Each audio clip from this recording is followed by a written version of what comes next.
오늘은 우리 맥주감사절입니다. 우리가 지금 현대 시대에는 보리를 추수하시는 분들은 없지만 이 맥주감사절을 지키면서 이 전반기를 지켜주신 인도하신 그 하나님을 기억하고 또한 하반기를 또 인도하실 그 주님을 우리들이 기대하면서 이 맥주감사절에 하나님께 모든 영광과 존귀와 찬양을 올려드리는 하루가 되길 주님의 이름으로 축복합니다. 오늘 말씀의 제목은 목자 없는 양이라는 제목으로 하나님의 말씀을 나누겠습니다. 여러분, 인간이 해석이 잘 안 됩니다. 여러분 옆에 계신 분, 여러분 앞에 계신 분 이렇게 해석이 되십니까? 네, 잘 안 되죠. 저 인간 진짜 왜 저러지? 네, 어떻게든 저 인간을 해석해 보려고 우리는 많이 노력합니다.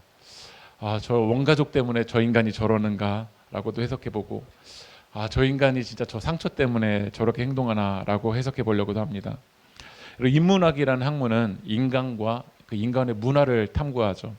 인간이 어떻게 생각하고 어떻게 행동하고 세상을 어떻게 이해하면서 살아왔는지를, 인간이 무엇인지, 그 인간이 어떻게 살았는지를 그 근본적인 질문에 대해서 인문학이라는 학문을 찾아갑니다.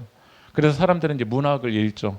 소설도 읽고 시도 읽고 희곡도 읽으면서 그 간접적으로 인간은 저렇게 삶 속에서 감정을 가지고 경험을 하고 그 경험을 가지고 이 세상을 바라보는구나. 그렇게 문학을 통해서 간접적으로 인간을 이해하려고도 합니다. 때로는 역사를 우리들이 보면서 과거의 인류가 남긴 그 발자취를 보면서 저 인간은 이제 저렇게 살아야겠구나라고 이 역사에 반추해서 미래를 생각해 보기도 하죠. 또 철학은 존재, 삶과 죽음, 선과 악, 그 진리 등 그 근본적으로 보이지 않는 그 질문에 대해서 우리들이 고민해 보면서 인간을 해석해 보려고 노력합니다.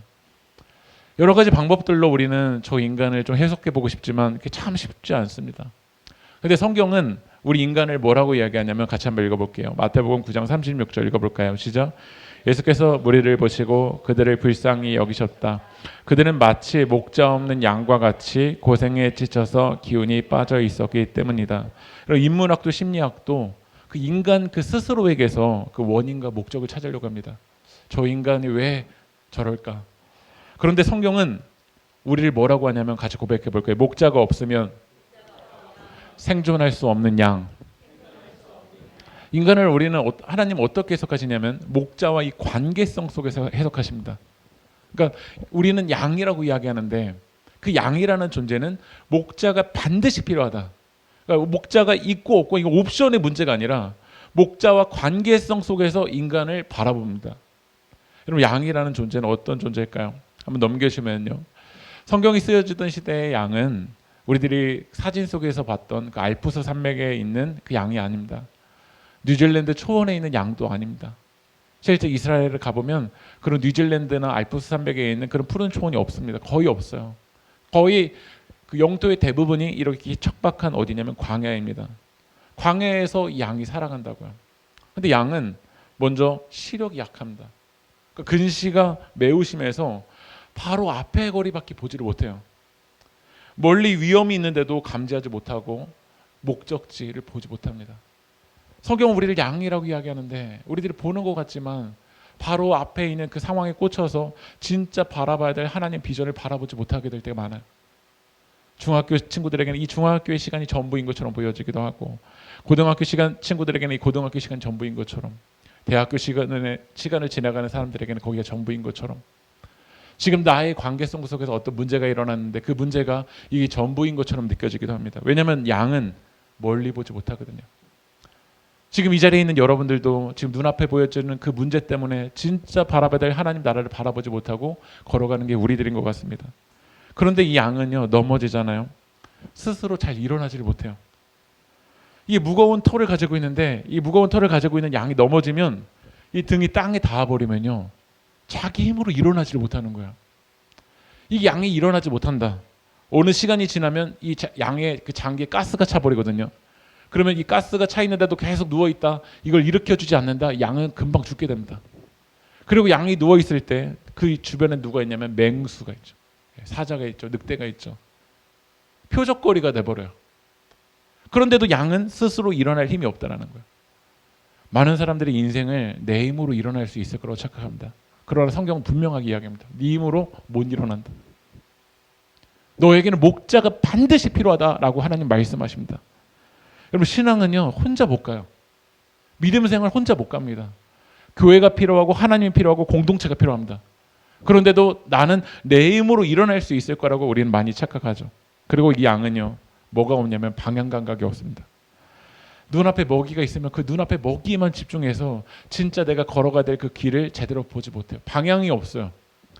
만약에 바로 앞에 있는 양이 낭떠러지로 떨어진다. 그 앞에 있는 양만 보고 가다가 나도 가버려요. 그러니까 방향 감각이 없는 거죠.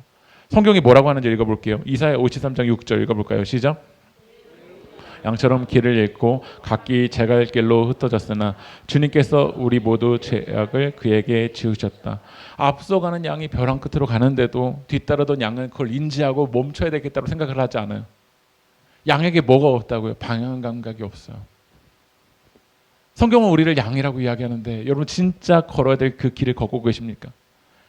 여러분 그렇게 화가 나 있으신데 어떤 방향 때문에 그렇게 화가 나 있으시고 그런 에너지를 그렇게 쓰고 계신 겁니까? 다 양처럼 우린 길을 잃고 제가 가고 싶은 대로 내가 가고 싶은 대로 나 중심성에서 그 길을 잃어버리는 게 바로 우리들이죠. 그러면 양이 길을 잃었을 때 그 주변에 뭐가 있다고 했죠? 사자가 있고 늑대가 있거든요. 그러면 양은 자기를 지킬 수 있는 자기를 보호할 수 있는 이 방어 기제가 건강하냐고요. 그럼 건강한 사람의 특징은요 방어 기제가 건강해요. 예. 누가 나에게 말로 위협을 할 때 누가 나에게 스트레스를 줄 때 그것을 나를 지킬 수 있는 방어 기제들이 건강하고 그 방어 기제들의 옵션이 하나만 사용하지 않고 여러 가지가 있습니다. 근데 양은 그렇지 않아요. 카멜레온처럼 어떻죠? 자기를 보호할 수 있는 보호색이 변하지도 않아요. 뱀처럼 양에게 독이 있나요? 양에게 뭐 날카로운 이빨이 있나요? 누가 나를 대적하는 그 적이 올 때 양이 빨리 도망칠 수 있는 그런 속도가 있나요? 성경은 우리를 양이라고 이야기합니다. 우리가 살아가는 인생 속에서 수많은 대적들이 나를 공격하고 나의 마음을 무너뜨리려고 하는데 나를 지킬 수 있는 그 방어 기제들이 여러분 과연 건강하십니까? 그리고 마지막으로 양은 스스로를 청결할 수 있는 힘이 없어요. 여러분 동물들을 보면 뭔가 상처가 났었을 때 뭔가 더러워졌을 때 자기 혀를 어떻죠? 이게 핥습니다. 그 핥는 게 다 이유가 있는 거예요. 그 야생 동물은 그 핥는 것으로 그만큼 자기의 청결을 유지하는 능력이 있는 거예요. 근데 양은 목자가 털을 안 깎아주면 씻겨주지 않으면 이 오물과 기생충에 쉽게 오염이 되어버려서 병에 걸려버립니다. 그러니까 우리 인간이 그런 것 같아요. 한 주간의 삶 속에서 이 스마트폰 안에서 수많은 오염이 되어 있는데도 여러분 스스로 나를 청결하게 하고 나를 씻을 수 있는 능력이 우리 가운데 있습니까? 오늘 여러분 하나님 앞에 나올 때 이 스마트폰 안에서 온갖 쇼츠로 막 오염이 되어 있는 여러분의 생각들, 도파민 과다되어 있던 여러분의 생각들이 지금 씻을 수 있는 여러분의 힘이 있나요? 거기 다 오염돼서 우리는 여러분 오늘 이 이야기를 들으시면 양은 하나부터 열까지 뭐죠? 문제입니다. 그러니까 인간을 우리들이 저 인간 왜 저러나 그러는데 인간은 하나부터 열까지 뭐라고요? 문제라고요. 그런데 양은 어디를 지나가냐면 광야를 지나갑니다. 여러분 양은 이렇게 형편없는 문제투성인 양이 어디를 지나가냐면 광야를 지나간다고요. 왜 그런 줄 아세요? 양에게 목자가 있기 때문에 그래요. 한번 고백해 보실까요? 양에게 목자가 있기 때문이다. 여러분 우리가 오늘 맥주감사절을 지키는 이유는 내 인생에 광야가 없어서 아니에요. 내 인생이 혼자 힘으로 일어나서도 아니에요. 잘 봐서도 아니에요. 내게 스스로 지킬 수 있는 방어 기제가 있어서도 아니에요. 목자 되신 예수님이 우리 가운데 함께하기 때문에 믿습니다. 여러분 양은 능력이 있어서 광야를 지나가는 게 아니라 목자이신 주님이 그 양과 함께했기 때문에 이 길을 걸어간다라는 거죠. 말씀 읽어볼까요? 시편 23편 1절 2절 읽어보겠습니다. 시작.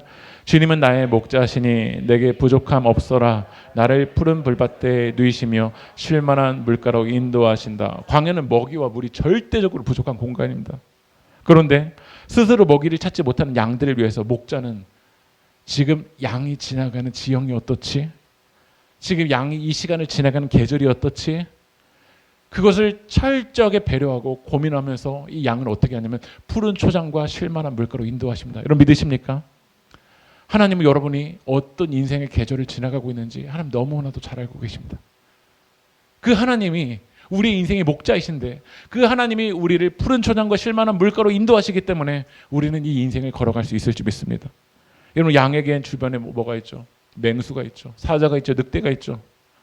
그런데 이 양은 지나갈 수 있어요. 말씀 읽어볼까요? 시편 23편 4절 읽어보겠습니다. 시작.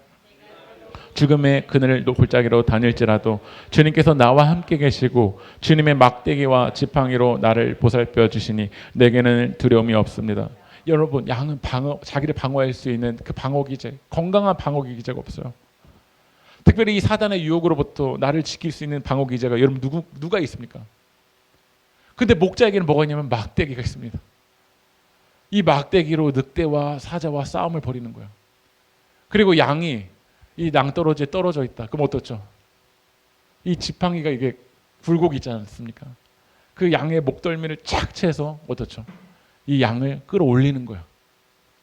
양이 다른 길로 갈 때, 길을 잃어서 다른 길로 갈 때 목자는 이 지팡이로 양을 딱 다시 본진으로, 다시 우리 방향으로 이끌어줍니다. 그 하나님의 지팡이와 하나님의 막대기가 여러분을 보살펴 주고 계십니다. 믿으십니까? 또 말씀 읽어볼게요. 누가복음 15장 4절 읽어보겠습니다. 시작. 어떤 사람이 양 100마리를 가지고 있는데 그 가운데에서 한 마리를 잃으면 99마리를 들에 두고 그 잃은 양을 찾을 때까지 찾아다니지 않겠느냐. 여러분, 우리가 어떤 존재냐면 잃은 양입니다. 하나님이 찾아오면 또 가고, 하나님이 찾아오면 또 가고, 하나님이 찾아오면 또 가는데 세상의 방식에서는 99마리를 두고 가지 않습니다. 그런데 이 양을 사랑하는 목자는 99마리를 두고 여러분 한 마리가 방향을 잃어버렸을 때 그 잃은 양을 찾아낼 때까지 애타는 심정으로 찾아내는 게 바로 목자입니다.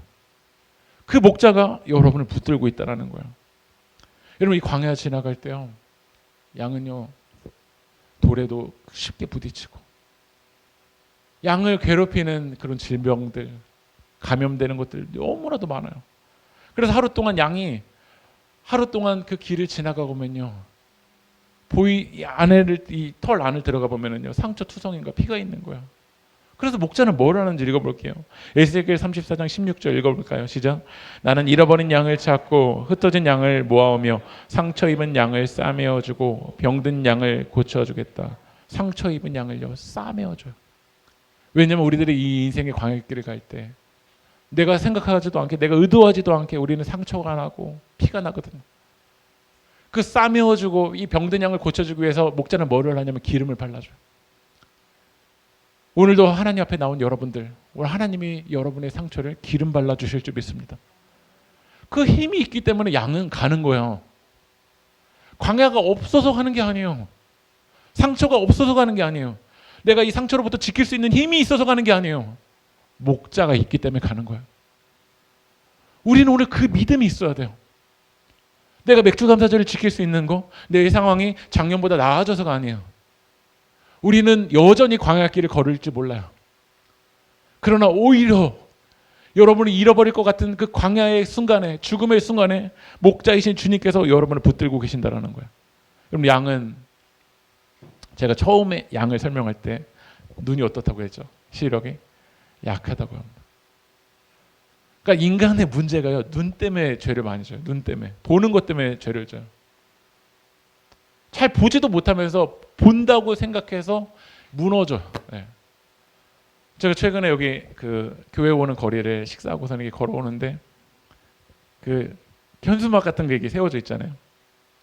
보니까 뭐라고 이렇게 세워져 있냐면 아주 아름다운 아가씨가 그 여대생 마사지.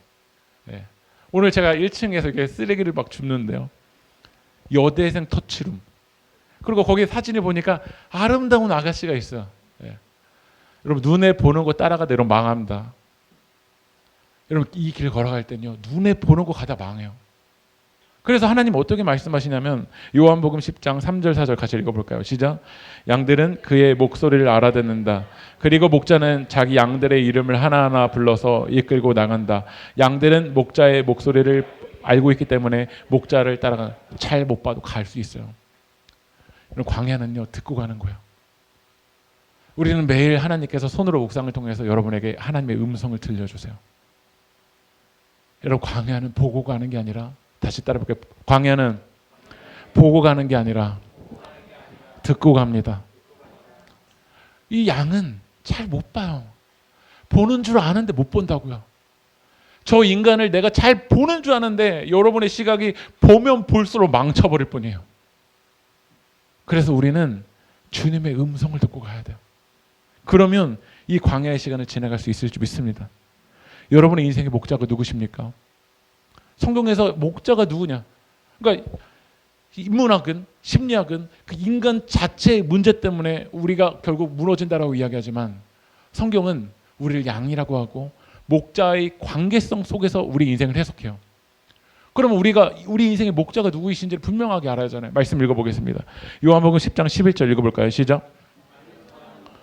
선한 목자는 양들을 위하여 자기 목숨을 버린다. I am good shepherd. 나는 선한 목자다라고 말씀합니다. 근데 오늘 예수님께서 마태복음 5장, 6장, 7장에서 저 산에 올라가셔서 제자들에게 이 산상수훈의 말씀을 하시고 내려오신 거 아니에요.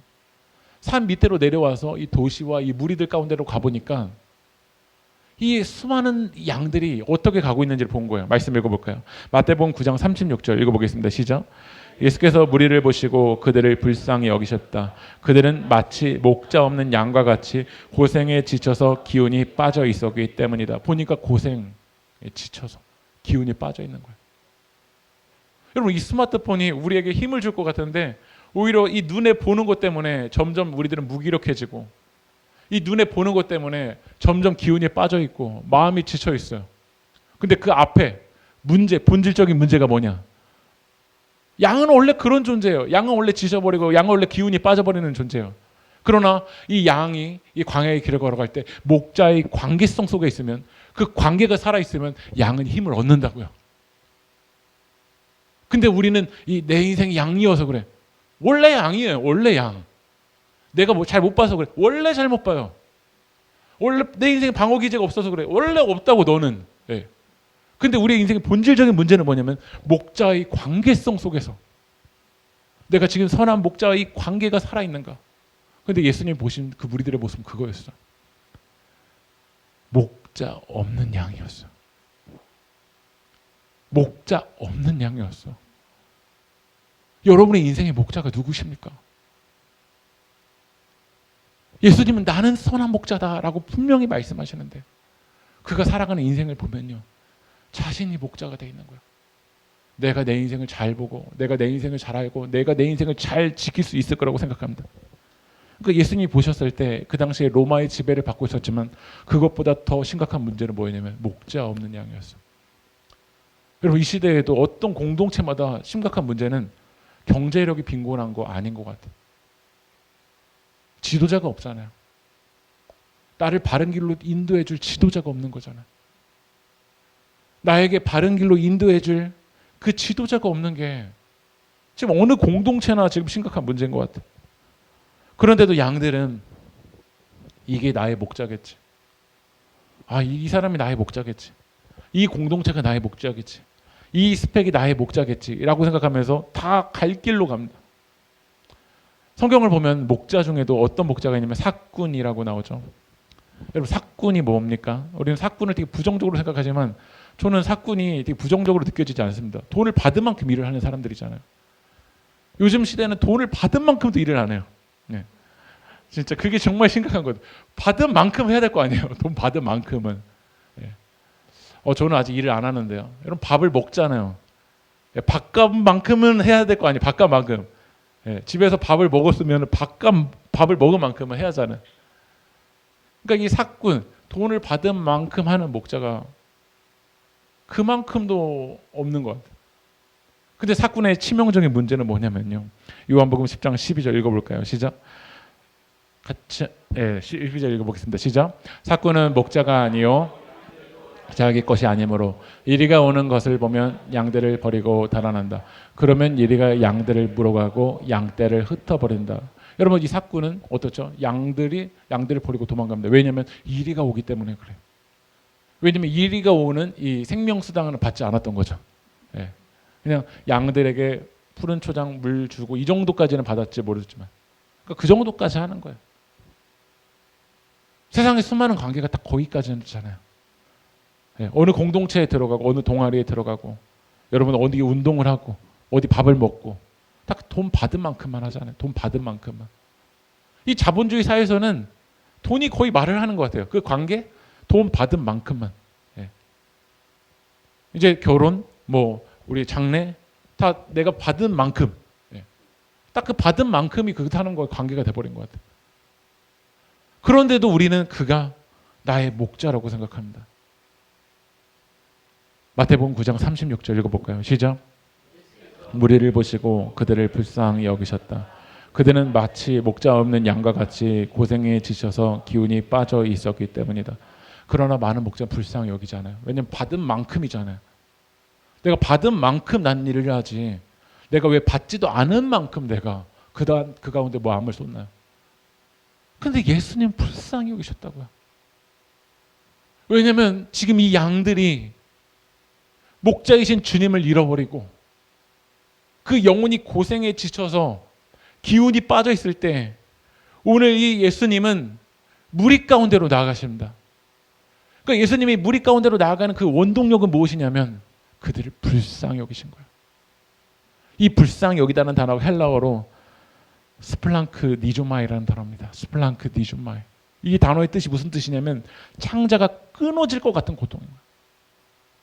목자를 잃어버린 영혼을 보면서 예수님 어떤 마음을 갖고 계시냐면 창자가 끊어질 것 같은 고통을 갖고 계신 거예요.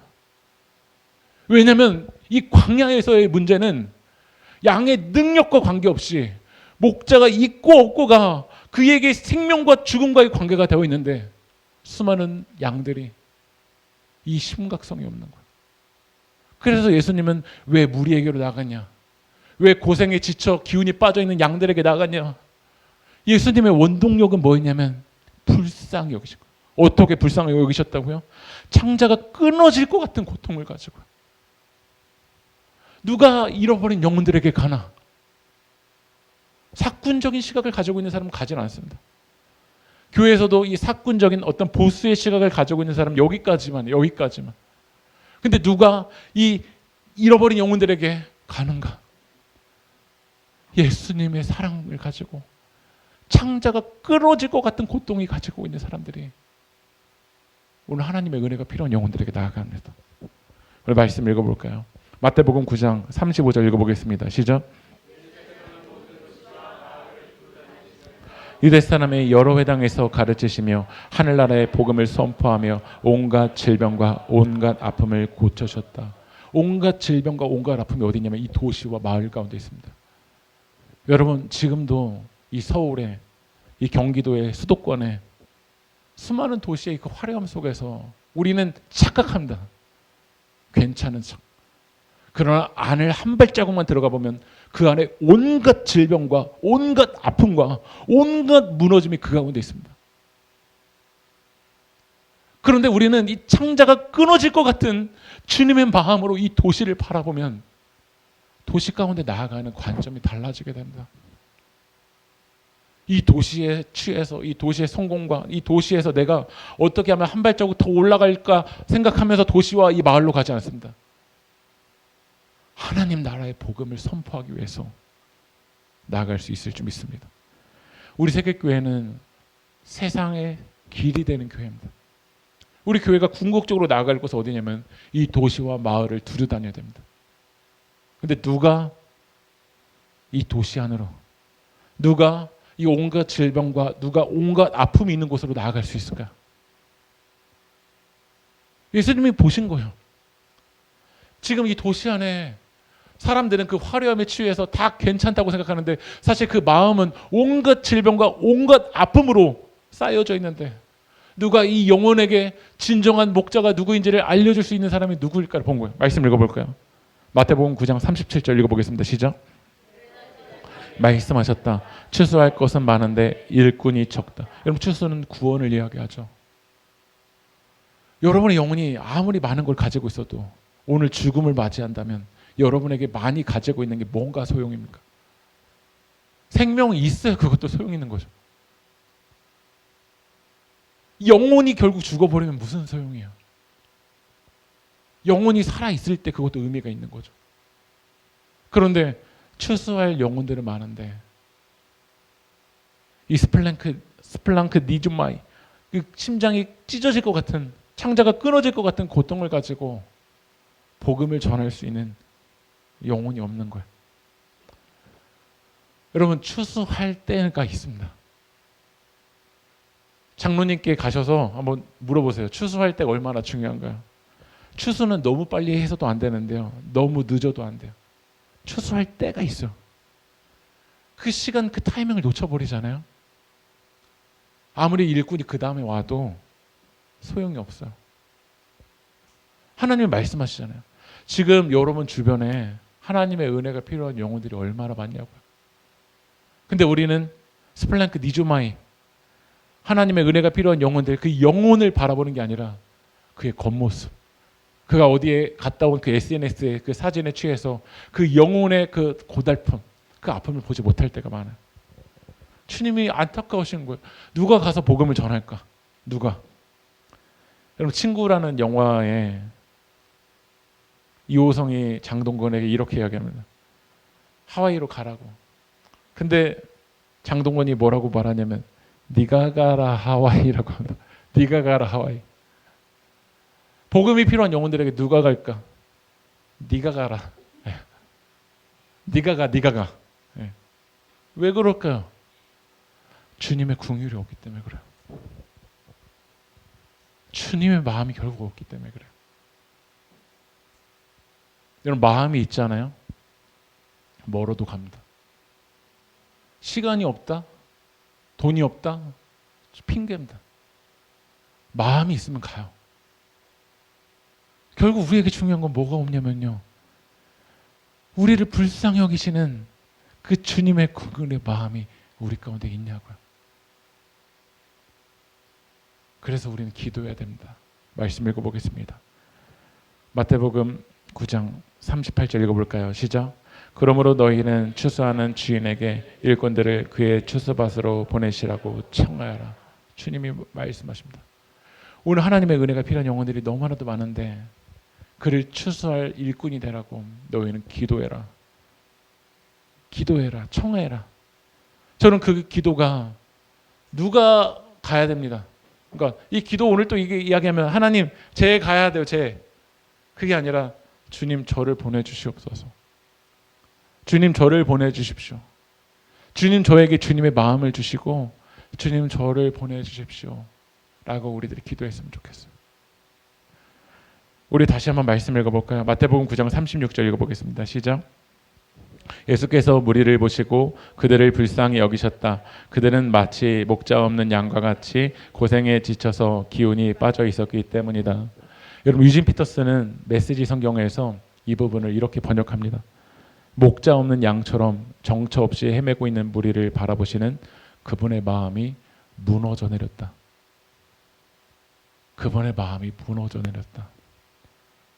여러분, 언제 여러분 마음이 무너져 내리십니까? 우리들은 성경이 이야기한 것처럼 양과 같습니다. 앞을 제대로 보지도 못하고 한 번 넘어지면 일어서지도 못하고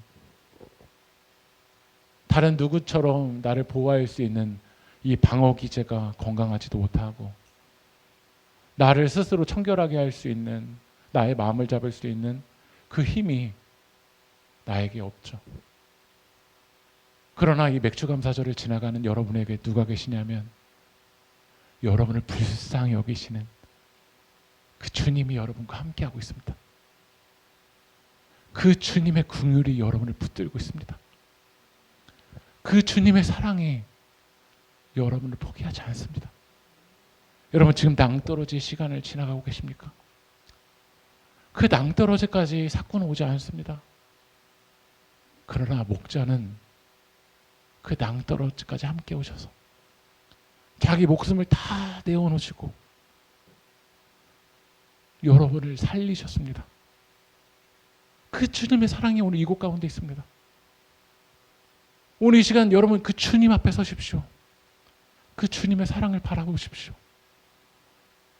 나를 불쌍히 여기셔서 자기 전부를 내어놓으신 그 예수를 바라보십시오. 그 예수님이 여러분과 함께합니다. 저는 이제 우리 세길교회가 이제 7월에 중요한 사역들을 앞두고 있거든요. 이제 한 주 뒤면 태국으로 우리가 선교를 가고요. 이제 3주 뒤면 7월 마지막 주에 일산 동구에 있는 작은 교회들이 연합해서 여름 성경학교를 앞두고 있습니다. 저는 이제 작년 말에 이제 내년을 앞두고 2025년 말에 2026년을 앞두고 세길교회 목회 계획을 준비하고 또 기획위원회에서 같이 이것에 필요한 예산도 같이 의논하고 이야기를 나누는데요. 그때 제게 이런 마음이 있던 것 같아요. 솔로몬에게 하나님이 물어보시거든요. 너 뭘 원하냐? 너 원하는 게 뭐야? 근데 솔로몬이 하나님께 1,000번째를 올려드리고 이 기브온 산당에서 하나님 꿈에 나타나셨는데 그 하나님께 뭐를 원한다고 이야기하냐면 부도 원하지 않고 영광도 원하지 않고 어떤 능력도 원하지 않고 지혜만을 원하는 거 지혜요. 예. 그러니까 하나님이 그 솔로몬이 구하지 않은 부귀, 영광, 재물 여러 능력들을 하나님이 다 부어주신 거예요. 예. 저는 하나님께 내년 너 뭘 선택할 거냐? 그때 하나님 제가 다른 걸 선택하기보다 주님의 마음이 있는 그래도 선교 작은 교회들을 같이 세울 수 있는 이 연합 성경학교 여기에 우리 교회 에너지를 많이 쏟겠습니다라는 마음으로 이렇게 하나님께 고백을 하면 너는 다른 걸 구하지 않고 지혜만 구했구나.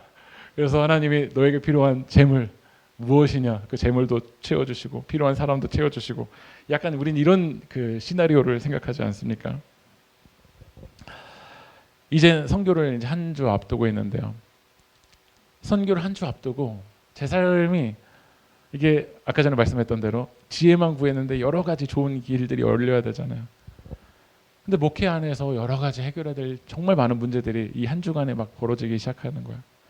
근데 제가 이번 주에 정말 제 힘으로 할 수 없었던 그 힘들었던 거 뭐냐면 부모님께 연락이 왔어요. 연락을 딱 받아봤더니 아버지 이제 당뇨가 심해지셨는데 그 합병증이 어디로 왔냐면 지난번에는 그 눈으로 와서 눈을 하나를 그 실명하셨거든요. 근데 이번에는 발로 오신 거야. 예. 근데 이 발로 오셔서 가셔서 이제 MRI 촬영을 하고 CT 촬영을 했는데 이제 그 의사들이 이야기를 하는 거죠. 발가락을 잘라버려야 된다. 예. 그러니까 오는 의사마다 이제 말하는 거예요. 어떤 의사들은 이 발을 전체를 잘라야 될 수도 있다. 그러니까 의사의 그 말을 듣는데 점점 우리 가족은 이게 의사의 말에 따라서 막 지옥을 살아가는 것처럼 느껴지기도 해요. 근데 그 순간에 제가 할 수 있는 게 진짜 하나도 없는 거예요. 네. 내가 뭘 할 수 있을까? 네. 이 고난이라는 그 실존 앞에서 제가 할 수 있는 거 진짜 하나도 없었어요. 제가 진짜 살려고 했던 게 뭐였냐면 그때 펜을 들어서 손으로 묵상을 했어요. 진짜 살기 위해 발버둥 치려고 전 말씀을 그때는 붙잡았던 것 같아요. 근데 이번 주에 말씀에 어떤 말씀이 있었냐면 시편 4편 1절 말씀에 내가 막다른 골목에 이르렀을 때 나를 거기에서 벗어나게 해주셨으니 나에게 은혜를 베풀어 주시고 나의 기도를 들어주십시오. 이제 아버지랑 이제 수술 앞두고서는 병실에서 오랜만에 이제 아버지랑 이야기를 나눴어요. 아버지가 저에게 이야기하더라고요. 그래도 감사하다고. 그래도 감사하다라고 저한테 말씀해 주셨습니다. 그리고 수술을 앞두고 이제 수술이 이제 지나간 거죠. 결국 기도했지만 발가락은 절단이 됐습니다. 근데 돌아오는 길에 저는 그 손으로 묵상해서 저희 그 기도 제목을 제가 필사하는 거기다가 기도 제목 올렸는데 그때 며칠 동안 우리 손으로 묵상의 그 공동체원들이 자기도 손으로 묵상을 하면서 저희 아버지를 위해서 기도했어요. 근데 돌아오는 그 길에 목사님 제가 기도했어요. 제가 기도하고 있어요. 저는 그 말이 하나님이 저에게 들려주신 말처럼 들렸어요. 그 시간을 지나갈 때 광야인 게 광야 아닌 게 바뀐 거 아니었어요. 근데 목자이신 주님은 이 시간에도 나를 포기하지 않으시구나. 목자이신 주님은 이 시간 속에서도 나와 함께 눈물을 흘리고 계시구나. 여러분, 지금 막다른 골목에 이르르셨습니까? 그러나 그 막다른 골목에 우리 목자이신 예수님이 함께하고 계십니다.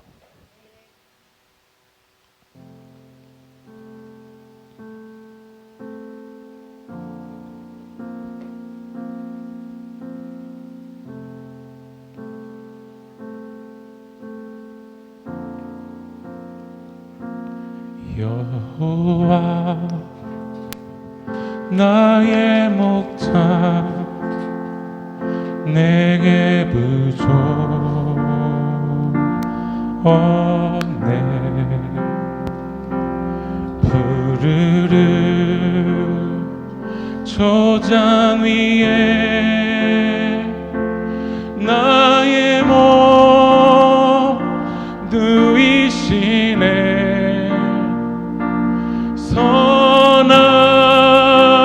선한 목자 오 나의 목자여 생수가 넘치는 곳 날 인도하시네. 여호와 나의 목자 여호와 나의 목자 내게 부족 없네. 푸르른 초장 위에 나의 몸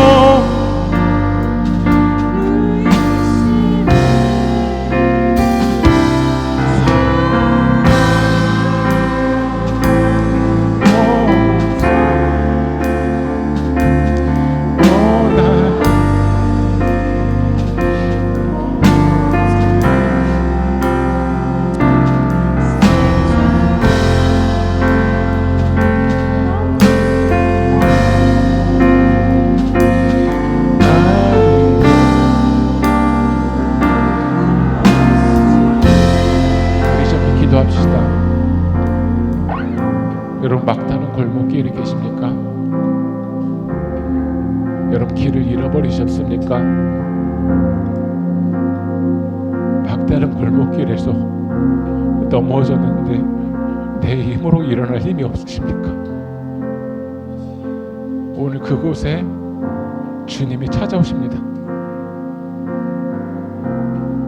창자가 찢어질 것 같은 고통을 가지고 주님이 여러분의 고통 가운데 찾아오셔서 여러분을 붙잡고 계십니다.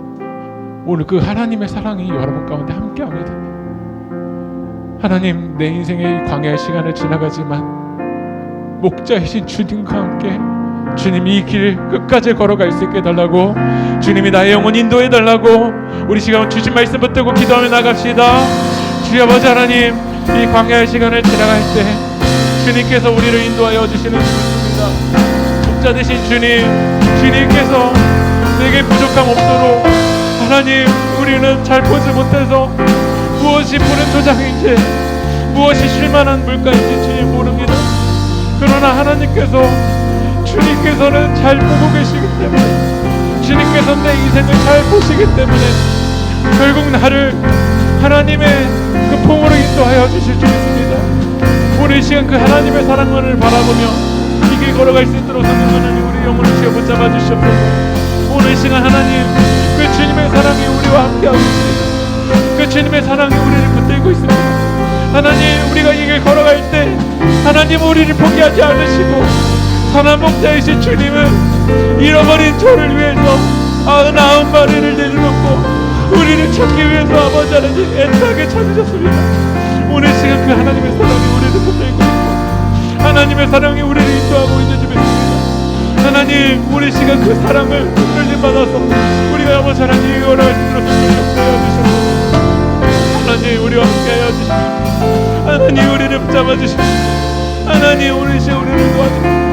하나님 우리 시간 주님 우리 가운데 함께하여 주십시오. 아버지 하나님 우리 시간 그 주님의 마음 우리 시간 지나가는 성령님 인도하여 주십시오. 하나님 우리를 붙들어 주십시오.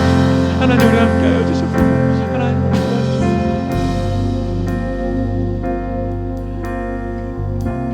우리 다시 한 번 더 기도합시다. 하나님이 오늘 이 시간 이 도시 안에 있는 우리들을 보시면서 창자가 찢어질 것 같은 고통으로 우리를 불쌍히 여기고 계십니다. 그리고 추수할 것이 많다고 말씀하십니다.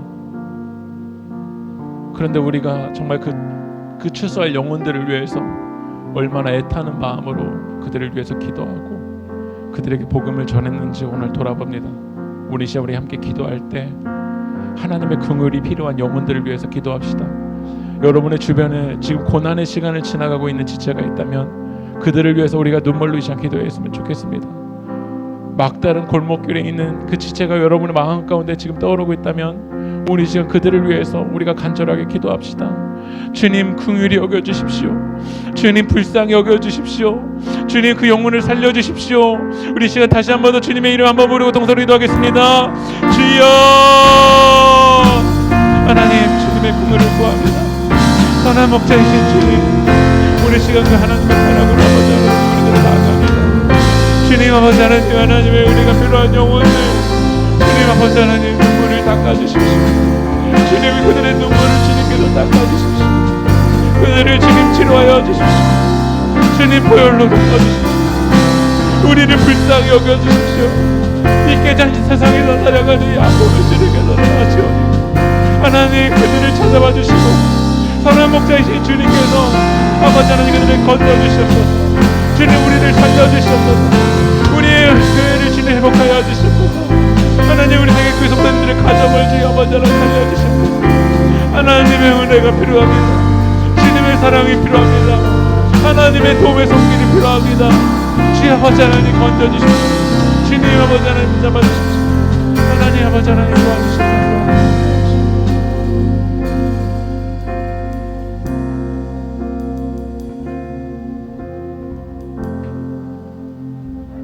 주님의 지팡이가 나를 안위하고 나의 상처 위에 기름을 발라주시는 주님, 평생의 주님의 선하심과 주님의 인자하심을 주님 따르겠습니다. 선한 목자이신 주님, 생수가 넘치는 곳으로 우리를 인도하여 주시옵소서. 이 백주감사절 목자이신 주님으로 인해 감사합니다 라고 고백할 수 있는 우리들 될 수 있도록 주여 인도하여 주시옵소서. 이 모든 말씀 살아계신 예수님의 이름으로 기도합니다.